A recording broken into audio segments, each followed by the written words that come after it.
If my child is terrified to eat and gain weight, how in the world am I going to do that in my home without, seeming cruel, right? And how do we do this with love and support? So I do love working one-on-one with parents. And I think support groups are also it's great for parents to start to realize, oh, 7 other people in this room, their kids are saying the same thing my kid is saying.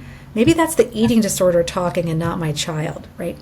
I think when parents can start to see these patterns, it helps you start to separate, especially if your child's been sick for a while, what seems like their authentic self or their personality might really be the mask of the eating disorder, and really the eating disorder kind of speaking through them. And this is where I think it really helps parents to realize, I always say to the parents, starve the eating disorder and feed the child, right? Not just with food, but in terms of the way we talk, the attention, really connecting with your authentic child and feeding them, nourishing them back to health, and not feeding into the eating disorder, right? Whether that's through restriction with food or whether that's making comments about body, right? All the things that we talked about at the beginning of our conversation today about making the home environment a recovery supporting environment, making a home environment inhospitable to an eating disorder, right? Where restriction and body shame and overexercise are not part of the culture. So the eating disorder is no longer welcome,